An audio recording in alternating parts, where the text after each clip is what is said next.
Hello friends, स्वागत आहे तुमचं आपल्या यूट्यूब चॅनलमध्ये एका नवीन व्हिडिओसोबत आणि एका नवीन रेसिपीसोबत। आज आपण बनवणार आहोत घरच्या साहित्यातून बनणारा स्वादिष्ट असा पदार्थ, ते म्हणजे धपाटे। धपाट्यांना ना काही भागात थालीपीठ असंही म्हणतात, काही भागात धपाटे म्हणतात। माझ्या भागात याला धपाटे म्हणतात, सो मी तुमच्यासोबत धपाटे असं शेअर करेन। धपाटे हा असा पदार्थ आहे ना की जो घरच्या घरी आणि घरच्या साहित्यात बनतो, पण खायला मात्र तो खूप स्वादिष्ट आणि खूप चविष्ट लागतो। तर आज मी तुमच्यासोबत शेअर करणार आहे धपाट्याची रेसिपी।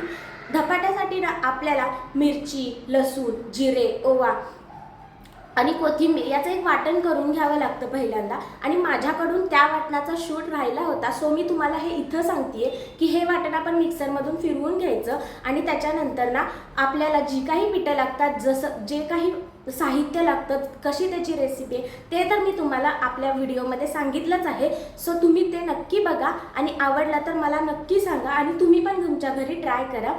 तुमच्या भागात याला काय म्हणतात हे मला नक्की कमेंट करून सांगा आणि आपली रेसिपी बघत चला।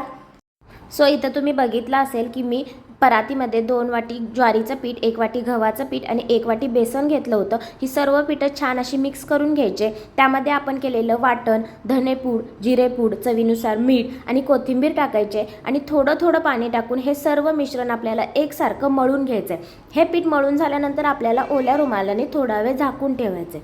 पिठाचं प्रमाण तुम्ही कमी जास्त करू शकता, पण जितकं तुम्ही गव्हाचं पीठ आणि बेसन घ्याल त्याच्या दुप्पट आपल्याला ज्वारीचं पीठ घ्यायचं आहे। तर साईड बाय साईड मी इथं भाजीची म्हणजे चवळीच्या उसळीची तयारी करत आहे। तर त्यासाठी मी 1 कांदा, 1 टोमॅटो छान असा कापून घेतला होता आणि त्याला तैलामध्ये परतून घेतलं होतं।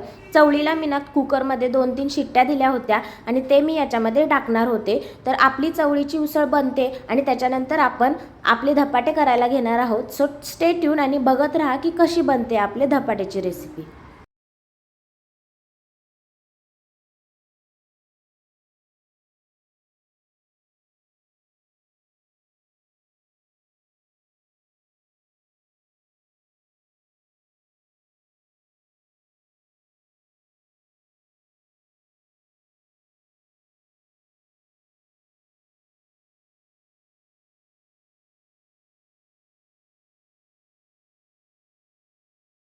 चवळीची उसळ तर आपली बनली आहे। आता आपण धपाटे बनवणार आहोत। धपाट्यांसाठी ना मी एक पिठाचा एक गोळा घेतलेला आहे आणि पोळपाटावरती ओला रुमाल टाकून त्याच्यावरती मी तो धपाटा व्यवस्थित असा थापून घेणार आहे।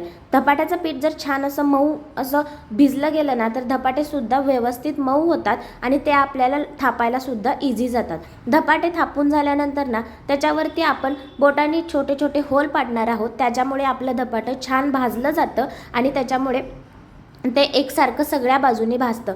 तर हे धपाटं मी आता तव्यावर टाकणार आहे आणि तव्यावर मी तवा गरम केलेला आहे, त्याच्यावरती मी हे धपाटं टाकून ते थोड्या वेळासाठी झाकून ठेवणार आहे। झाकून ठेवल्यानंतर ताट काढून घ्यायचं आहे आपल्याला आणि त्याच्यानंतर आपलं धपाटं पलटून घ्यायचं आहे। आपले धपाटे इथं रेडी आहे। तुम्हाला आवडलं तर नक्की ट्राय करा। थँक्यू।